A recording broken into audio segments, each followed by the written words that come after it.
So dig it. I learned through Del Puckett CBG how to do the 0 fret, because when you normally traditional guitar building, you have like a nut here, and then they use bone or plastic or tusk. Or when I used to buy my necks from that dude on eBay, he would sell you a neck or a pre-done fretboard, and he would always include like a brass nut on here.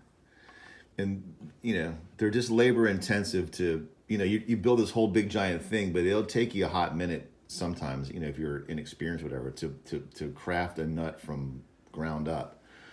So I don't generally use these anymore, just because it's kind of faster to use the 0 fret. But here, because I want to experiment with this idea of having a floating fourth. So this is the 3-string CBG right here. But I'm going to have this one right here. I just think it'd be cool, dude, to have this right here floating like in the middle of this. I can't wait to string it up. I hope it works. I still want, so I had to kind of do some custom spacing here. I don't have it exact yet. See my measurements here. Because if you use the CB Giddy template, anyways, I'm still playing with this. This is just kind of roughed in. I don't want to do anything until I have the strings on here. But what I have learned through the 0 fret is you don't have to start going real deep into here, because this is already going to be sunk down. Look, this is going to be sunk all the way down in here.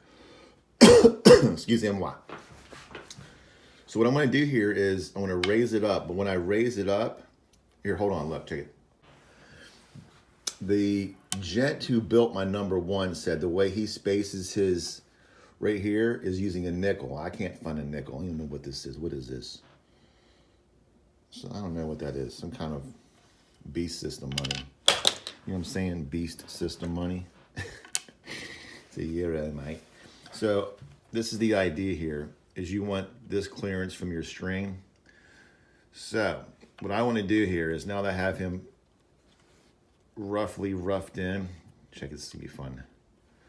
All right, something like that, and then I'll file down to that what's supposed to be a nickel. But see that space in there? I was like, what does that look like? What does that little square remind you of? What does it remind you of? Exactly, a match. Is it a match? Just kidding. All right. So look, boom. So I'm gonna put him in here like this, squash him down like that, and then I'll start adjusting from here. Look, it's all yoink and yak, but whatever. We'll make it happen. And then we'll file down here like this. Look, it's gotta be raised up. It's probably gotta be raised up some. And that's gonna get me to where we need to be.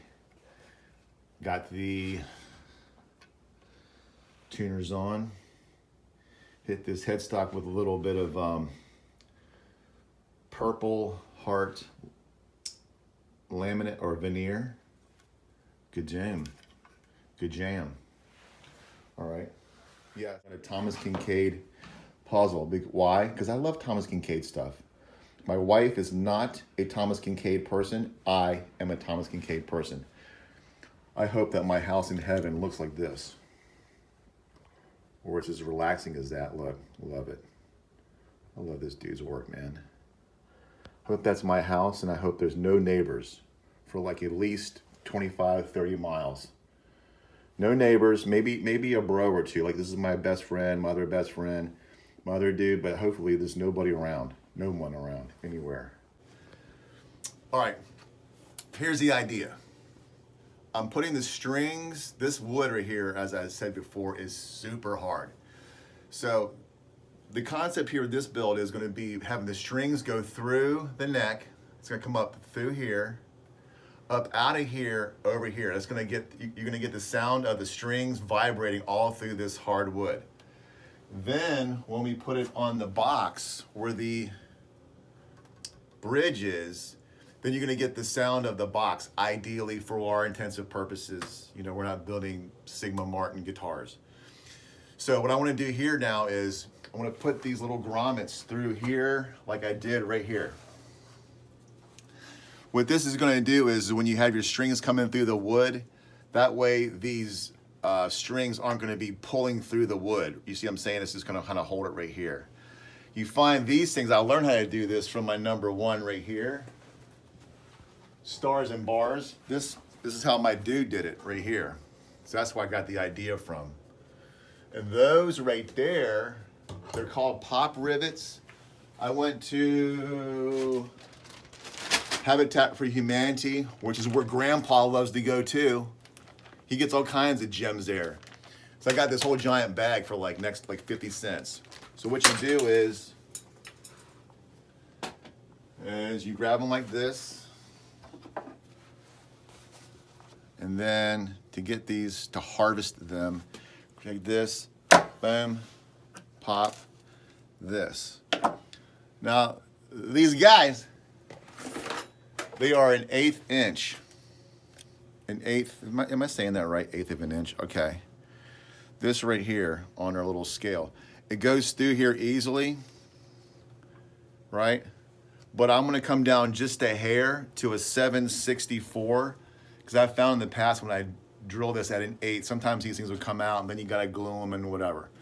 So I would put a 7, what is this right here? A 7/64 drill bit on here. And I don't really normally use this thing.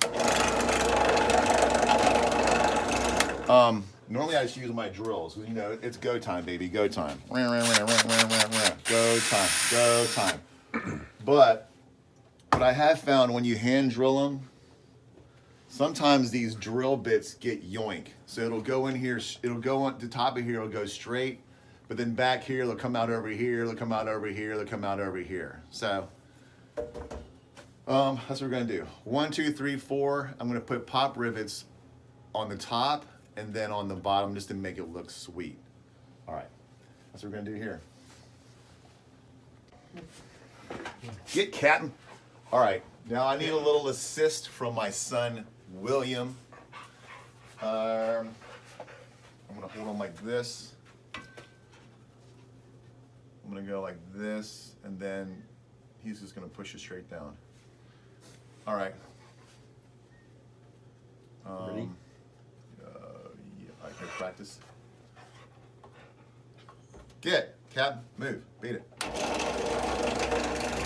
Gonna do like 7.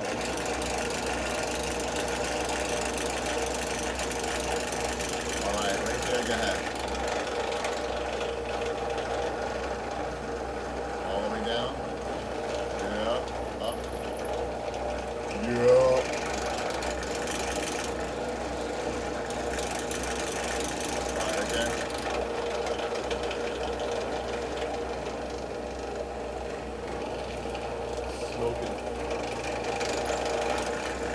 This wood's no joke. This wood's so hard. This is Grandpa wood. He gave me a bunch of these. Like a bunch of these. I'm gonna go do them all.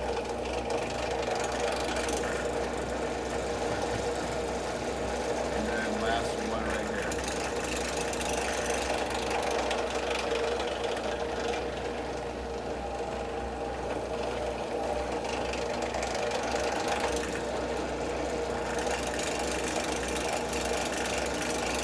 Bam. Look at that. Perfect. Oh yeah. You see that on there? Look, boom. All right, job well done. Thanks, son.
3. This has got to be the end of this video. I don't know how this video is going to end. I'm pretty much got the inlays. You can call them inlays, the fretboard inlays. I used, because this box came from, don't even do it to me. This box came from North Carolina, OBX, Outer Banks, the ocean. I just so happen to have the last of the stamps that Captain Jack from North Carolina sent me as some inlay. Look at that cool, can you see that? That cool lighthouse there they're fishing with the little red Jeep. And I just finished wiring it. It's gonna be ideally, I just finished wiring the CBG. So, now, I don't test it right now because there's nothing. I know you want to wire it all together and go run to the amp. I don't do that because it's stressful, dude. Ideally, we're gonna go. One of these is gonna be up or down, P90, middle both, and then right beneath here is the piezo electric disc, which I find fascinating.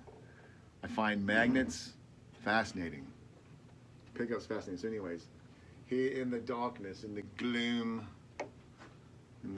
of winter beginning, we finish this build. Next build, next video, Lord willing, will be the done. It'll be the reveal, it'll be the song, it'll be no yapping. I don't like yapping all that much. You'd think I would, but I don't. I want to play, dude. Write music. All glory to Jesus. All right.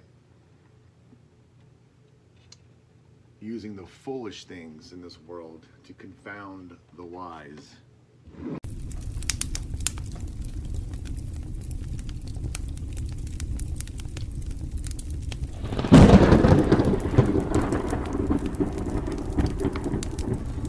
Yo, I just discovered a hack. Now, Mod Podge, this. Now, this is one of those rulers, and so it's pine, it's real soft, and my frets are all wiggly. It happens. I can't afford to buy real firm wood right now. So anyways, using this Mod Podge to sort of go over top of these stamps. This is the second coat, and just to kind of make sure they're really good and sealed in. And then some of these frets that down here that are all wiggly, if you look on the side, you probably can't see it here, but on the side here, because the fret slots are a little bit deeper, I'm just cleaning my brush off and just taking some of this and squashing it in the sides here, and this will dry clear. So maybe that's kind of like if you have to lock frets in, like a little mini hack. Maybe dudes do that, but I don't really glue my frets in all that much. But Mod Podge, and then your frets.